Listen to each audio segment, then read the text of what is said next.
Herkese ama herkese salamlar dostlar. Bu günləri Matçadan yeməyə gəlmişəm. Matçadan əvvəl salat yiyəm. Sonra belə indi matça deneyeceğim. Çok heyecanlandım. Şimdi balaca boyunu deneyeceğim diye o daha matça. Bu arada vlogumu beğendiyseniz yorumları yazın.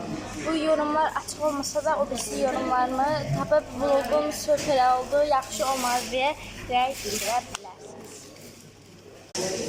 Ve bəli dostlar, o gözlenen maçamız hal-hazırda buradadır. Benim gözümün içine bakır, size göstereyim.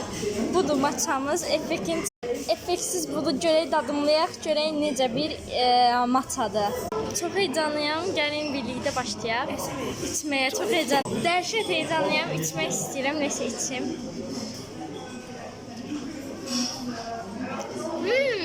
Şeydi, normaldır. Gözdə indi belə tam içim. Mədəmə geçsin, görən nə olacaq.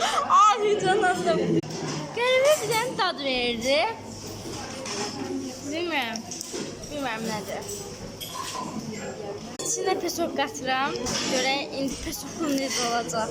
Əslində matcha yaşıl bir çay gedir, amma yaşıl bir çay dadı vermədi. Bir daha içirəm, pesoklu içirəm indi. Bilmirəm, Allah ki bilmirəm nədir. Nə bilim, yaxşıdır. Yəni alıb dadına baxa bilərsiniz. Mənim damaq dadım o qədər də uyğun deyil.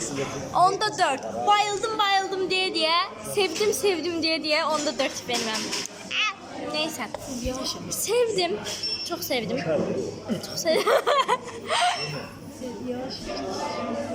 İyisi böyle çiğ balığı gelir. Neyse. Sevdim. Onda 4'tü. Neyse. Onda 4 veririm. Onda 4. Yani benim damaq dadıma uymadı. Ama sevdim. Yaxşıdır. Sağ olun. Salamat kalın. Görüşürüz.